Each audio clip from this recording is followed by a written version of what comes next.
चूक एवढीच की दुसऱ्याचे प्राण वाचवण्यासाठी स्वतःचे प्राण धोक्यात टाकले। 9 ऑगस्ट 2024 रोजी वेस्ट बेंगॉल येथील आर्जिकर मेडिकल कॉलेजमध्ये जे हिनियस क्राईम घडलं त्याच्या निषेधार्थ आज 14 ऑगस्ट 2024 रोजी MIMSR मेडिकल कॉलेज येथे कॅन्डल मार्चचे आयोजन करून त्या घटनेचा जाहीर निषेध करण्यात आला। त्याप्रसंगी उपस्थित असलेले आमचे सहविद्यार्थी व रेसिडेंट डॉक्टर्स यांनी त्यांचे मत मांडले व ह्या अशा गोष्टींना विरोध दर्शवण्यासाठी सरकारने काहीतरी ठोस कायदे असे निर्माण करावे ज्याच्यामुळे की नराधमांना लक्षात येईल की हे अशा घटना सहन केल्या जाणार नाहीत। जी घटना घडली आहे ती 9 तारखेला घडली आहे। आज 14 तारीख आहे। 6 दिवस झाली तरी या घटनेवर काही ॲक्शन घेतली गेलेली नाही। उद्या 15 ऑगस्ट म्हणजे आपल्या भारताचा स्वातंत्र्य दिन आहे। मग आपण कोणत्या भावनेने हा स्वातंत्र्य दिन साजरा करायचा? सरकारने लवकरात लवकर कडक कारवाई करावी, त्यामुळे आम्ही गर्वाने स्वातंत्र्य दिन साजरा करू शकू। धन्यवाद। बघा, मी MIMSR मेडिकल कॉलेज या कॉलेजमध्ये एक निवासी डॉक्टर आहे। माझं 3रं वर्ष सुरू आहे आणि मी रेडिओलॉजी डिपार्टमेंटमध्ये आहे।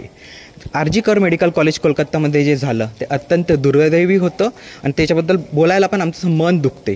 बघा, एक डॉक्टर आपल्या आयुष्यात 10 ते 15 वर्ष शिकतो आणि आयुष्यभर पेशंटसाठी मेहनत करतो। त्याच्या डोक्यात एकच शब्द राहतो। मी तर माझ्या लहानपणीपासून फक्त एकच शब्द लक्षात ठेवला आहे की जेव्हा कोणता पेशंट मरत राहीन तेव्हा मी त्याला म्हणू शकतो पाहिजे, घाबरू नको, मी आहे। हे या एका शब्दावर मी आयुष्यभर मेहनत केला आहे आणि मी मेहनत करीन। पण जेव्हा हे असे दृश्य येतात तेव्हा आमचा विश्वास हालतो आणि जेव्हा आमचा विश्वास हालतो तेव्हा पूर्ण देशाचा, पूर्ण समाजाचा, पूर्ण अर्थव्यवस्थेचा विश्वास हालतो। आता या जे पण कृत्य झालं आहे त्याच्याबद्दल माझे बाकीचे डॉक्टर तुम्हाला पूर्णपणे सांगतील। मी त्वचारोग विभागामध्ये निवासी डॉक्टर आहे, 3ऱ्या वर्षामध्ये आहे आणि हे जे काही घटना घडली आहे ती अत्यंत दुर्दैवी आहे आणि बराच धक्का बसला आहे। रात्रीच्या वेळेस सेफ्टी या हॉस्पिटलमध्ये नाहीच आहे आणि हे फक्त म्हणजे ही तर पहिली घटना आपल्या समोर आली आहे। अशा कितीच घटना घडल्या असतील जे अजून रिपोर्ट नाही केल्या गेल्या आहेत आणि अशा छोट्या छोट्या हॉस्पिटल जे आपण PHC म्हणतो, CHC म्हणतो, तिथे तर हे नेहमीच होत असेल पण ते दाबले जातात, त्याच लेवलवरती दाबले जातात, ते कोणाच्या समोर येत नाही। हे अत्यंत चुकीचं आहे आणि मेन म्हणजे न्याय मिळाला पाहिजे। हे फक्त प्रोटेस्ट करून मला नाही वाटत काही ह्याच्या पुढे होणार आहे।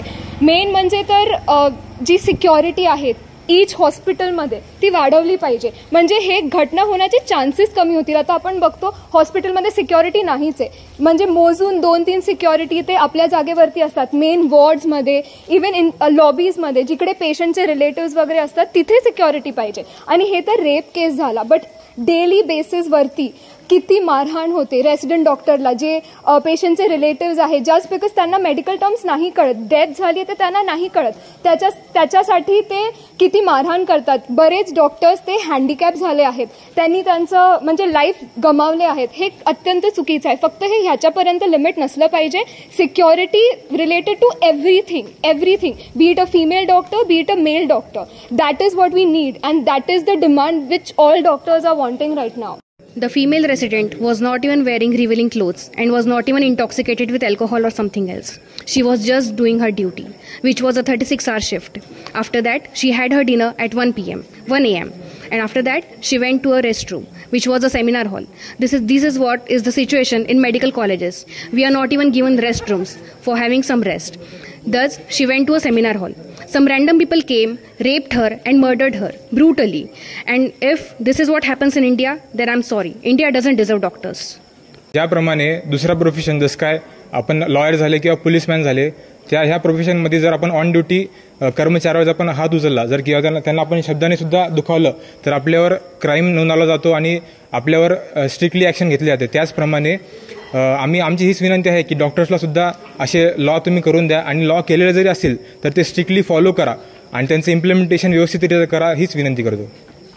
मी MIMSR मेडिकल कॉलेजमध्ये एक पॅथॉलॉजी रेसिडेंट आहे। हा जो काय इन्सिडेंट झाला आहे त्याच्यामुळे सर्वांनाच खूप धक्का आणि दुःख होत आहे। ह्या इन्सिडेंट्समुळे जे नवीन नीट देणारी मुलं आहेत त्यांच्या घरच्यांना अतिशय भीती वाटत आहे की ह्या अशा एन्व्हायरमेंटमध्ये आम्ही आमच्या मुलांना पाठवणं योग्य आहे की नाही। तरी ह्याच्यावर लवकरात लवकर निर्णय घेतलाच पाहिजे आणि त्या मुलीला जस्टिस मिळालंच पाहिजे।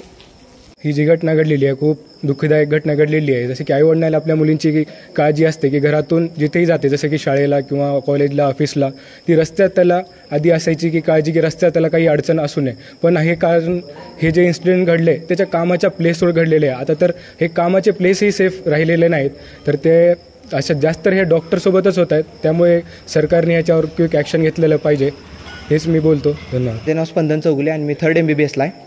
तर सगळ्यांच्या मतानंतर माझं एवढंच म्हणणं आहे की ते जे तुम्ही प्रूफ्स मिटवायचा प्रयत्न केला आहे, बाकी सगळ्या गोष्टी असो, इमारत रेन्युएशनला टाकायचा असो, लवकरात लवकर कल्प्रेट्स पकडण्यात नाही आलेले आहेत आणि ह्यात किती मेंबर्स इन्व्हॉल्व आहेत ते पण आपल्याला लवकर अजून सांगितलेलं नाही.